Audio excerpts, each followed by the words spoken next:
listening to NRI Women, the show where we chat with women of Indian origin living abroad.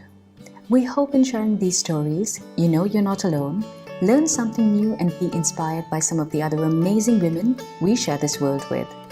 I'm Bettina. And I'm Nanora. Chota Bheem, Little Singham, Shaktiman, Mighty Raju. Do any of these names ring a bell? These are some of the most popular animated series on Indian television. When Little Singham launched in 2018, it was so successful, it propelled the channel it aired on to the number 2 position from the 9th position. So why are we chatting about these cartoons today? Well, we're not talking about them exactly. We're chatting with Sonam Shekhawat, the writer behind these fantastic series. She has scripted over 600 episodes for various series and is the first Indian woman to win an Emmy Award for writing. She considers herself a professional dreamer with the biggest stash of goofball hallucinogen and spent most of her childhood watching cartoons, something her parents weren't pleased about. I grew up in India and in Jaipur. I was born and brought up in Jaipur. And then as a kid, I would watch animation shows every day, all day long. And as soon as my dad would come back from office, I'd just switch off the TV. But my mom never used to say anything to me because like in the beginning, she used to say so many things like, why you don't study at all. If you don't study, you'll be like failing in the exams and you'll be unsuccessful in life and you'll do nothing at all. And then one fine day, I just asked her, what's the benchmark for you? How many, on what point you'll be satisfied? That, okay, if I get this much percentage in exam. So she said, like, if you get 80% marks, I'll be satisfied. And I said, if I'm asking myself, then you can be like, go ahead, ask for more. So she said, like, okay, probably can you get 85% marks? So yeah, I just asked my mom like where you'll be satisfied, and she said like if you can get 85, and I said like cool, I'll get 92% marks to be very precise, and but after that I don't want to listen anything from you. Like you will allow me to watch cartoons all day. And she said like it's impossible, you cannot get 92% marks. Like let me prove you wrong. And then the exams happened, my parents and all of us went to the parent teachers meeting. I got 91.7% marks and teacher had rounded off to 92% marks. And then I told my parents like, look, this is so easy, these are just numbers, and if I put my mind to it, I can do it. And you should not torture me to do something that I don't want to do. Just let me do what I want to do. After that, my mom never said anything to me, but my dad, I mean, like, I just woke up a devil inside him, and then he was like, oh, you're so intelligent, now you must become a doctor. On her father's insistence, Sonam sat for all the entrance exams for various institutions of repute and was offered a place in most of them. However, that's not what Sonam wanted to do. Instead, she persuaded her father to let her do a degree in animation, and finally seeing his daughter's determination, he caved in. Sonam completed her graduation in animation and was looking forward to working with Reliance Animation, which was one of the largest animation studios at the time. Her dreams came crashing down when she found out that they did not accept fresh graduates. She did the next best thing and took up a job as an intern at Reliance Animation, earning just $50 a month, an amount barely enough to survive on. And then I thought like, okay, I cannot survive like this. Let's figure out a way to get into Reliance Animations, because it was really far away from where I was sitting. Like it was just one, there was a huge floor, like a huge building and one huge floor. So in the right side of the floor there was corporate area and the entire Reliance Animation, and the big guys who were directors and celebrities and all those guys would sit in that area. And then there was this student area, or I would call labor area, where there were like black carpets, white light. White light actually kills creativity because everything looks flat. And black carpets with white furniture, and it was like, oh my god, it was the least creative place you can ever be in. You would enter there and you would only want to be like a labor, like work all day, go back home, next day come back again, work all day, go back home. So it was like, oh my god, I cannot work here, and like this I cannot even survive. Probably after 6-7 months they'll revise my salary to something like $100. What difference it would make? She had to find a way to get noticed so she could move on to the other side. But how could she make that happen? So I started sitting in the reception and I started noticing that, okay, there are so many people who go to the corporate area, but there are only few people for whom the watchman would get up and salute. So, but then I figured out, okay, these guys are not eating at our canteen. These guys are definitely not eating in big animation canteen, because I mean, you get very bad food in that canteen. Okay, so these guys who were like going into corporate area and getting saluted by the watchman, obviously they were not eating in that canteen. So I started following them at where they are going. So they were going to all these fancy restaurants, like with super expensive lunch buffets and all. There were these 6 people who would always go to one particular restaurant that was on the 7th floor of a tower right next to our tower. It was like very fancy restaurant, and the lunch buffet was something like 1,000 rupees per day, and I was getting like 3,500 rupees per month. So 1,000 rupees per day, I obviously couldn't afford that kind of lunch buffet. So I called my mom and I asked her, Mom, please send in 5,000 rupees. And she's like, why do you want 5,000 rupees?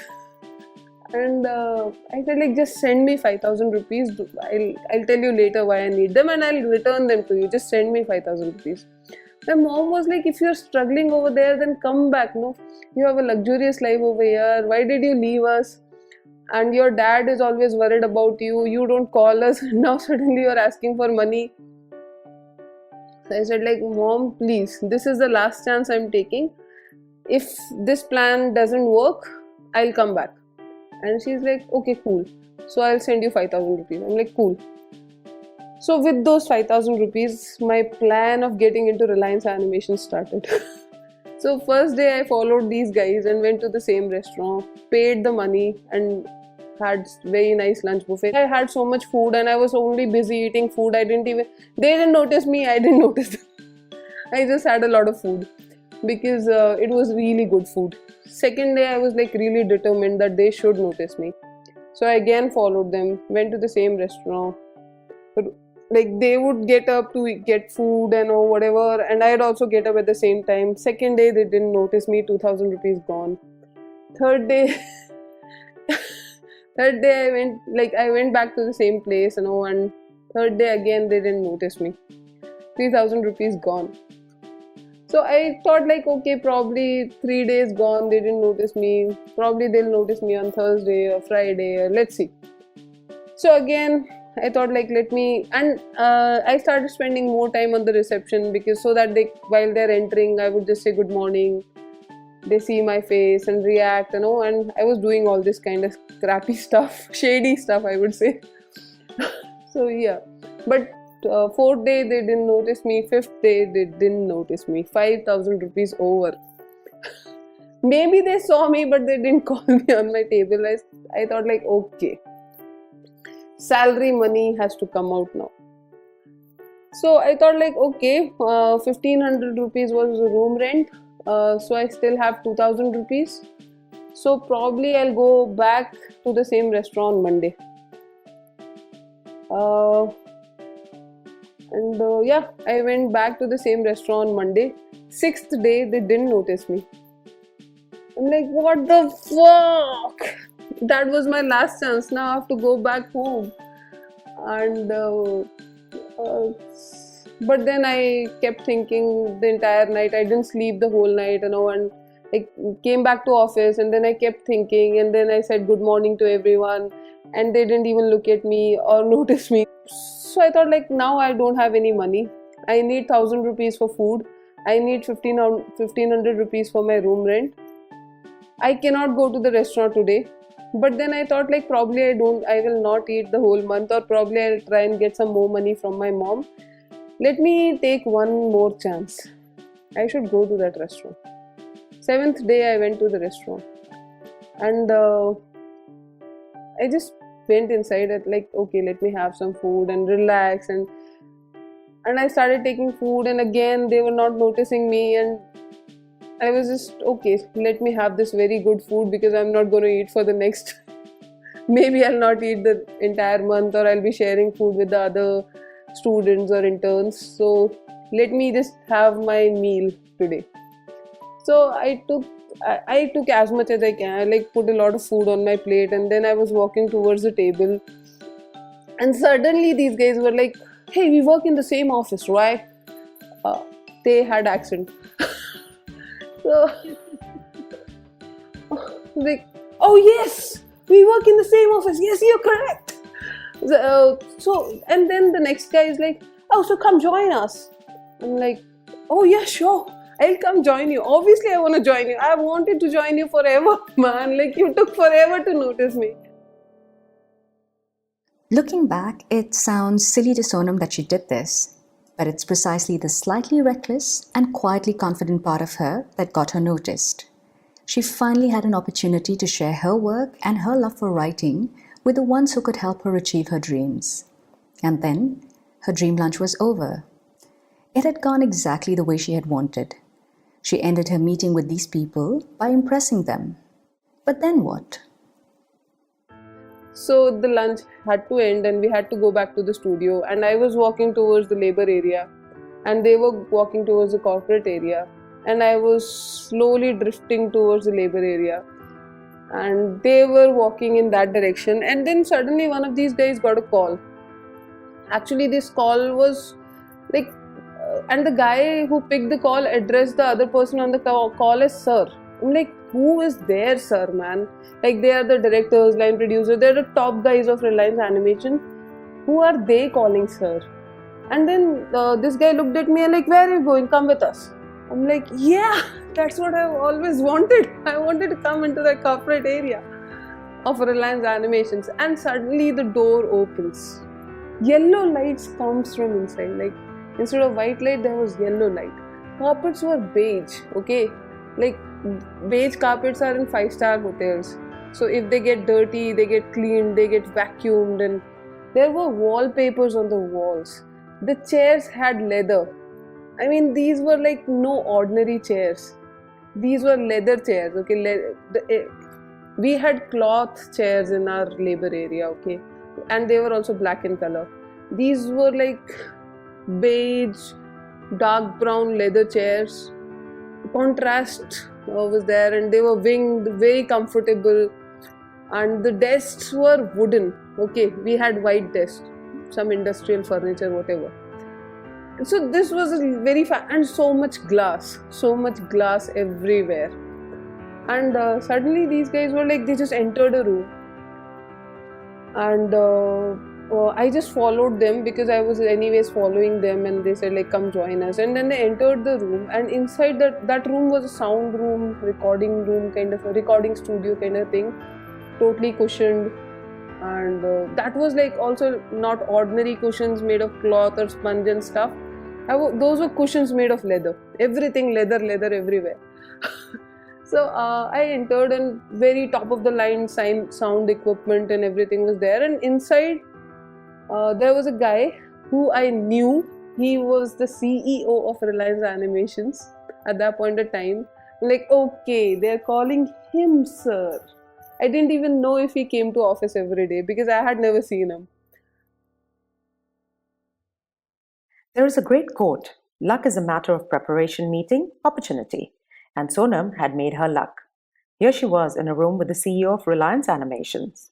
And then I was like, "Arey, kidhar reh gaye tero tum? Like, where were you guys?" He is so unimpressed by everything because he has seen so many things in his life that he's unimpressed by everything in this world. He was really sad and disappointed in everyone.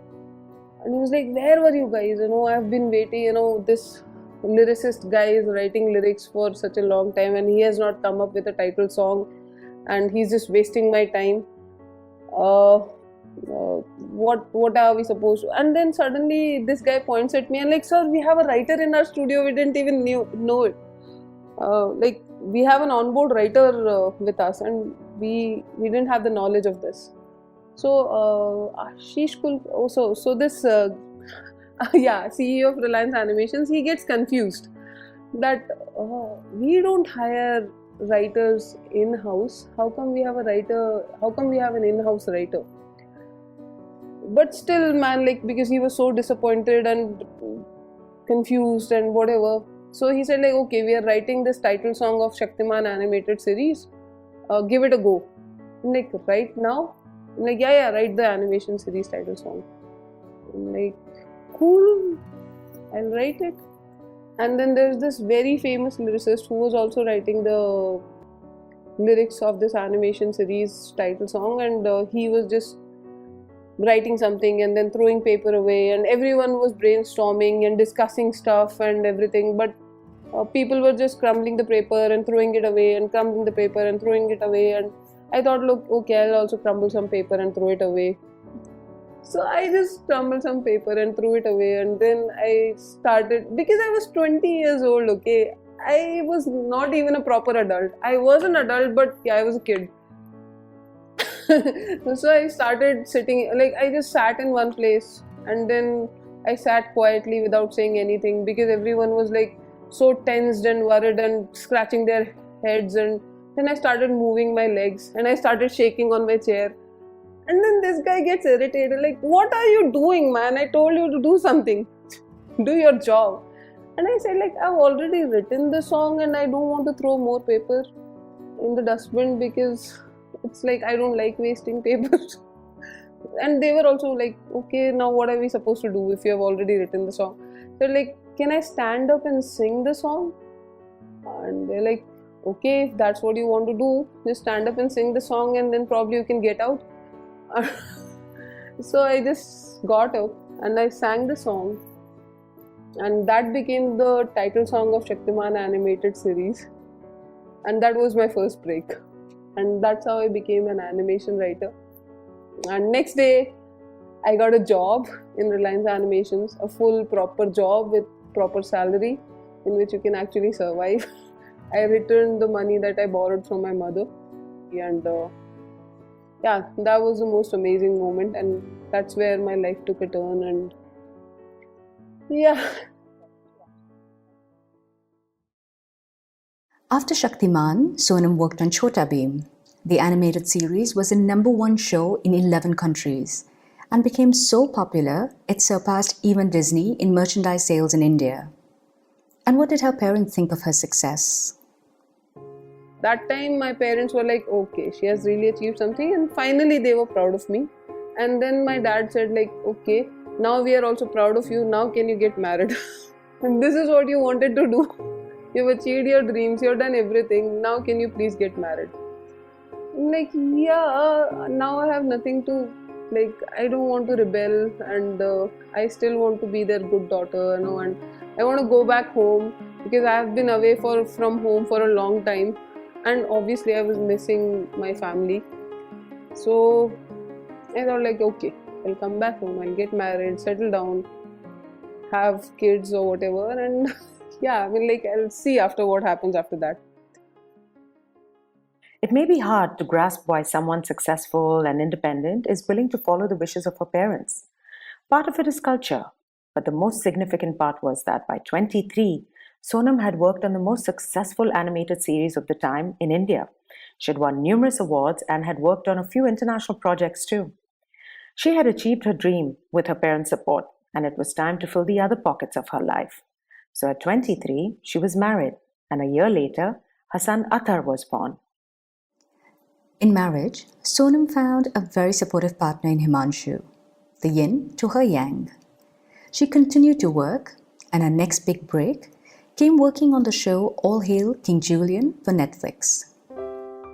So then I joined DreamWorks.tv and started working on their YouTube show. YouTube shows, one of the shows did really well.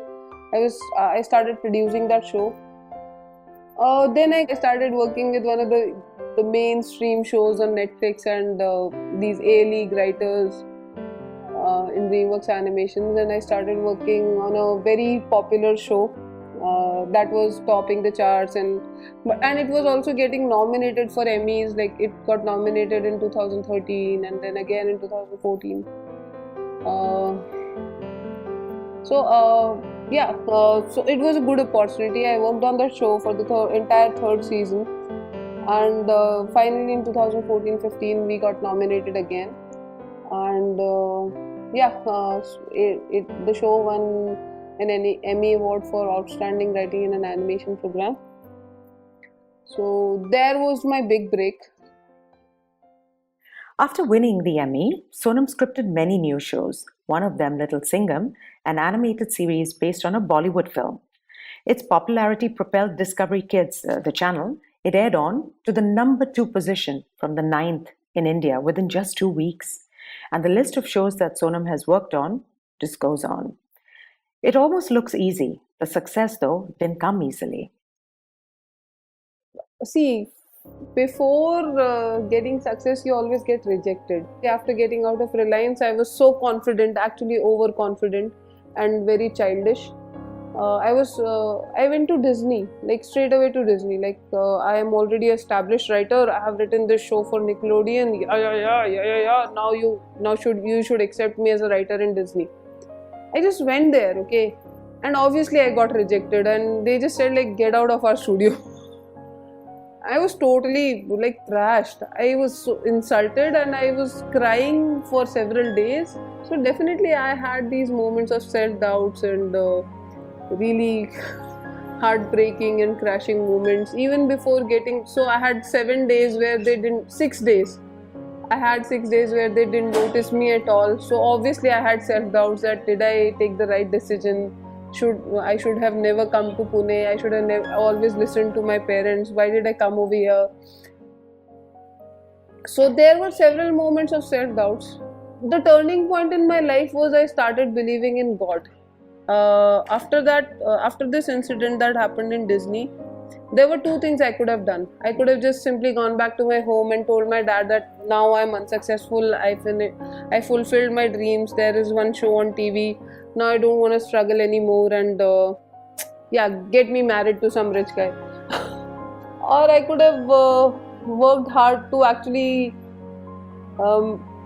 prove myself correct, and that could have only happened if some higher power was standing behind me. Something was there that wanted me to succeed, and it was bigger than everything else. It was bigger than me. It was bigger than Disney. It was bigger than everything in this entire world. I had moments of self-doubt, but every time I was able to overcome that moment because I knew that there's a bigger power standing right behind me and saying Tathastu. Often people only see the results. Sonam is very successful by the conventional definition of it. Growing up, though, was a different story. She had to tone down her personality, ability, and tried very hard to fit in. I was kicked out of 7 schools as a kid because I was not the best child. I was just an average kid, sit alone, and I'll get into a lot of fights because I was bullied a lot because I was not the kind of kid who can make friends. I was never able to make friends. I was a weird kid, and I'll get into a lot of fights because of that. So, and I was strong because I have a big body, and I was taller than most of the kids, and I would sit in the last bench. Most of the time I'll think about whatever. I used to just think about a lot of stories that will just play in my head. So I was thrown out of 7 schools. So in the final school, I was trying really hard to not get thrown out of that school. So I lay low all the time. But I always had this wish to be in the limelight. And I never got a chance to even give a bouquet to the chief guest in the school. He would always come. Never, ever. Because I was trying really hard not to get thrown out of that school. But after 6 years, I was called as the chief guest on the annual day function in the same school, and I think that's the moment I'm most proud of. And yeah, I mean, that is something that I shared with everyone. And I got onto the stage and I started crying, and nobody was able to figure out why this girl is crying. And so, like, she's a chief guest, she should be smiling and saying stuff. So it was like a big moment for me. I'm really proud of that moment. And yeah, it felt great. It was overwhelming. It was awesome. At that event at school, she was given a little memento, and it lays right next to her Emmy, reminding her of her achievements. Sonam is not the kind who is easily contained, and yet she had to force herself to be limited to get through school, as the system and the mindset was not inclusive. As she got older and started working in the animation industry, Sonam found being a woman meant there was more stacked up against her. I mean, like, as a woman, you face a lot of challenges because uh, I don't know, there's a liking towards guys in the industry. Everyone wants to have, like, life is so easy for guys, no? Because I'm a boy, life should be easy for me. There are no expectations from a man. I mean, like, as soon as there's only one expectation from men, like, be born. That's just one expectation. From girls, there are so many expectations, because now you're born, now you're supposed to learn cooking, otherwise how will you get married? Now you're supposed to learn this, otherwise you are also supposed to learn this singing thing, otherwise who will marry? You are also supposed to look beautiful, and you should be thin and everything, otherwise how will you get married? For boys, there's only one expectation: be born, exist. That's the only expectation we have from boys. So in the industry, the same thing follows. I mean, like, because you're a man, you're a boy, people listen to you and people don't oppose you much, and you can be funny and you can crack shitty jokes and people would still laugh on you. For a woman to lead, actually you have to be really good. You have to be exceptionally talented, and it's really hard to make a mark when you're a woman. Being a woman, obviously it'll be difficult, because people expect you're a woman, you'll leave early. And I had heard things like, okay, she's a woman, that's why she's getting so many advantages. And because there were 100 people who were waiting to get a job in Reliance Animation before me, but then I was suddenly in Reliance Animation, and like, there were so many people who were in line to get into from that labor area. They wanted to get into Reliance, and they were waiting forever. And I got in the labor area, and within 3 months I was in Reliance Animations. And everyone said so many things. Oh, she must have done something for the bosses, and all these crappy things that you hear. But I mean, definitely as a woman, you just need to work hard. You need to be really, really, really good. Things will not come in easy. They'll always be difficult. And you just have to be awesome and believe in your dreams and be better than everyone else. Sonam's persistence and never wavering from her path helped her achieve her dreams and continues to fuel her. She can fly as high as she chooses, knowing her family has her back. Thankful to my family. Like, after marriage, I could have never done so much if my husband was not so supportive. He tolerated me like nobody can tolerate me, and he totally tolerated me. And he is not even from my field. He is an investment banker. Still, when Athar was born and I was not ready to be a mother, he's 5 years older than me. He took it he took the challenge like a boss. He would give back to Athar every day, and I just have to, I was also being a mother, but not a very awesome mother. But he did an awesome job. He always was there to support me, and I really am thankful to him. So where is Sonam at in her life right now? I am on a spiritual journey, and I'm looking for satisfaction and happiness. And right now I just want to, because I had, while I was pursuing my dreams and all these things and achieving whatever I have achieved, I actually didn't concentrate on my husband and on my son. I mean, I have lost so much time. I didn't give them enough time. So for now, I'm simply uh, taking care of my son, dropping him to school every day, and then picking him from school and spending time with him. And with my husband, I've started cooking 3 times a week, and I pay attention. I give him compliments.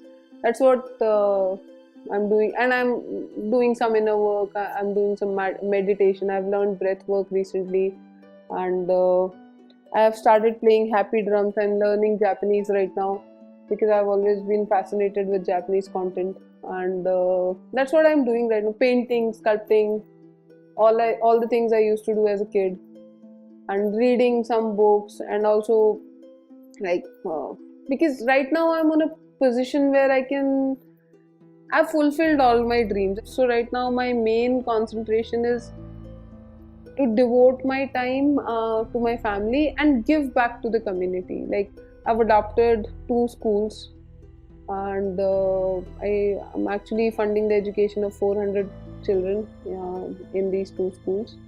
And yeah, I'm like trying to give back, and I'm on a spiritual journey. Sonam currently lives in London with her husband and son.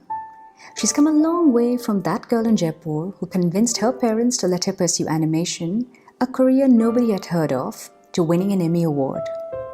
The stepping stone to that was that she was willing to stand in a room full of people she admired, ready to sing the lyrics of the song she had just written. We're not sure we could do that when we were 20. We'd say one needs hallucinogen to do it. And amazingly, Sonam has an unlimited supply of that. सारी दुनिया में कहीं इसके जैसा कोई नहीं, किस्मत से अपनी बेखबर, सच्चाई की चुनी उसने डगर। रास्ता था मुश्किल पर उसे बनना था महान, योग शक्ति के बल पे करता हर मुश्किल आसान। सप्त ऋषियों ने उसको चुना और दिया उसे 7 शक्तियों का ज्ञान। Shaktimaan Shaktimaan Shaktimaan. And that's a wrap for season 3. We've had such a fantastic time podcasting this season. We're blessed to have the opportunity to share the stories of such amazing women. We'd like to take this opportunity to thank a few people who've made the season possible. Firstly, we'd like to thank our lovely editor, Dipti Shibish, for being our support system that works in the shadows to bring our episodes to life. We're just so grateful to have you as a part of our team, Dipti. We couldn't do this without you. Thank you to our wonderful guests who trust us to tell their stories. We appreciate your confidence and we love chatting with each one of you. And you, our listeners, our community, our tribe, we feel your love and support every day. And we want to thank you from the bottom of our hearts as you give us the confidence to continue on the path we are on right now. We hope you enjoy your summer with your family and friends. We will be back with new episodes in September 2019. I'm Nanora. And I'm Bettina. And as always, keep learning, keep inspiring, and be kind.